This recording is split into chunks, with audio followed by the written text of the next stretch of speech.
Hi everyone, this is Sharon with Crafty Acres, and I'm going to try and do this video real quick before my air conditioner comes back on again.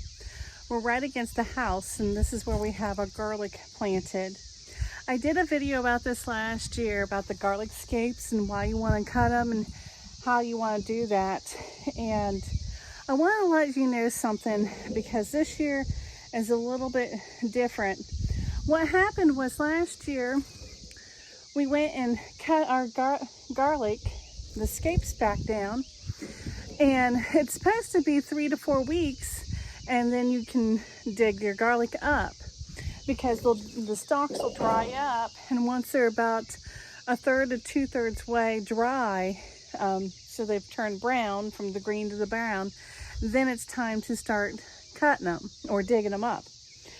Well, as soon as I cut my garlic scapes off, they turned brown like that. And it was within a week, maybe not even 10 days, and I was starting to dig them up. So I debated on doing that this year, because I was like, well, you know, the stalks are really thick on these garlic plants. So I know the clove bulb is going to be big, but the reason you want to pick the garlic scapes is, let me lower it just a little bit so you can see them. The reason you want to pick the scapes is so that you send more energy to the bulb, and then it'll get bigger. The bulb will get bigger.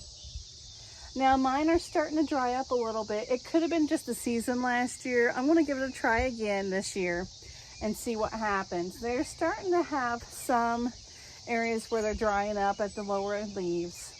I think that's just typical. And it could be, like I said, again, the variety. But we had some huge bulbs come out of the ground, garlic clove bulbs. And so that's what we're looking for again this year. We're hoping we have a good crop again this year. And actually all of these are they're really big. They're thick. Let me see if I can't put you closer and see if you can't see how big the stems actually are.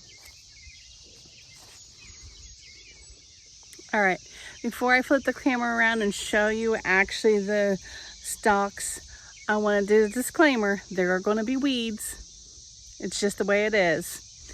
We try to keep them out, but with all the other things that we're doing and putting out, some things don't get weeded as much as others.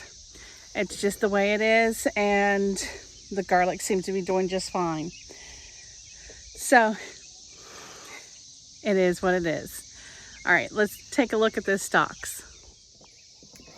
So here's one in particular, and I probably let the scapes go a little bit long, but it's okay. As long as I pick them before they actually release, and there goes my air conditioner again. These are blooming, but they're still tight. They haven't released their seeds, so I'm okay with this, but we want to get rid of these before they release their leaves. So that's why we're doing that today. So let's look at some of these stalks and show you what they look like.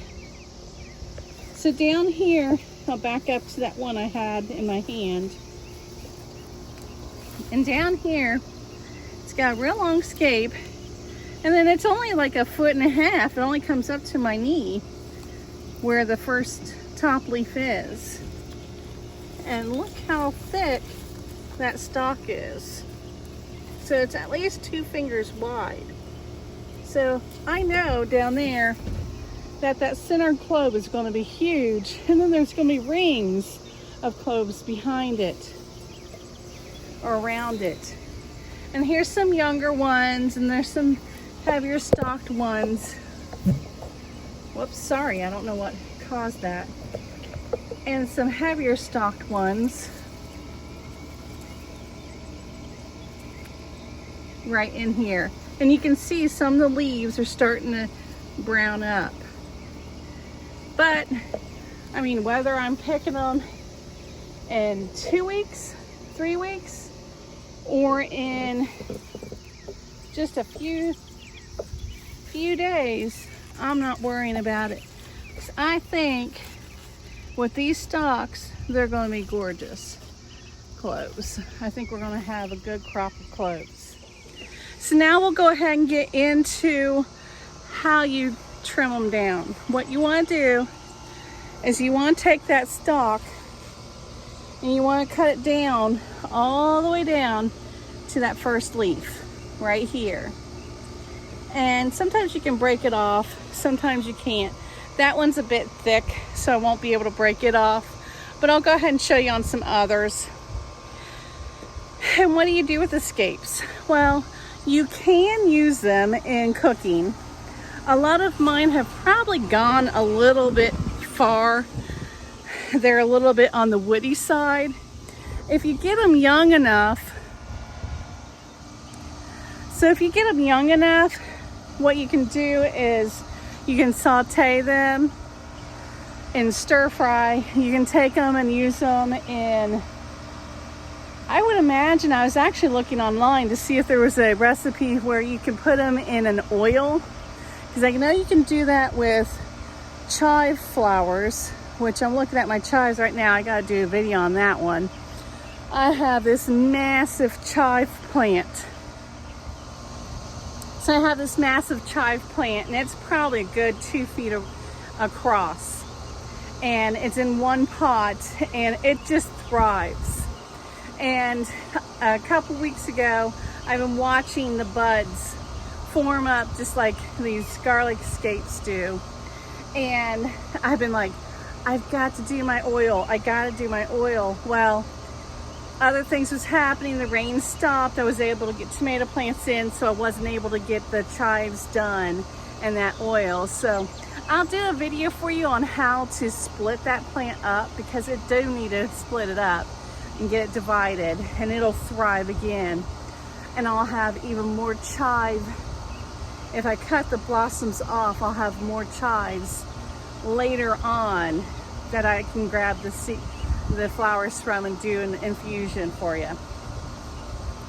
And I'm pretty sure you can do an infusion with these. Maybe I'll try it with some of the younger ones, but not with these heavy woody ones. You can use these, and it said if they're a little bit stronger, you just do it till they snap, much like the way asparagus is. If asparagus, you'll want to take it and snap it wherever it naturally snaps. This is the woody part, and then this is the tender part that you can actually eat. And you can actually chop this up. I wouldn't do the seed head, but you can chop the stem up in like little cubes, throw it in the freezer and use it in stir fries and things. You could probably even use it in pickles when you're doing your pickles. A little bit of garlic flavor in your pickles would be nice. I may do some of that, I don't know. But I'm going to get some tenderer ones out of here than the bigger, thicker ones like that. All right, so let's go ahead and see how we do this. It's going into the compost. Okay, so this is how you do it. Here's your scape. You go all the way down the stem and get you a little bit lower here to the first leaf, and you just clip it out. Again, the stem right down to the first leaf.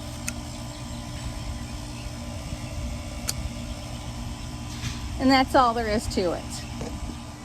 So now that I've got you guys set up, you can watch me do this, get this whole patch done here real quick.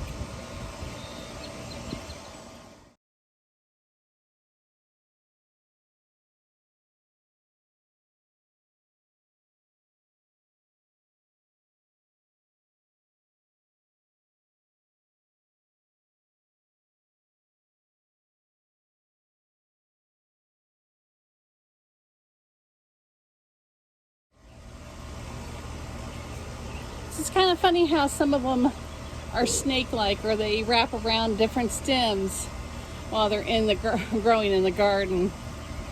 But anyway, that's pretty much how I did it. I got this section done on camera. Now I'm going to go back through and get that section done. I'm probably going to, like I said, I'll keep some of the younger ones. I was starting to throw some younger ones on the picnic table, and then it's like I'll just go through the bucket or the little wagon later on and grab out some of those younger ones, and then we'll do some fun stuff with that later on. So anyway, I hope you liked this video. I hope you found it interesting and informative, and like and subscribe and share it out with people. Comment in the section below. Thanks guys, see you next time. Happy gardening.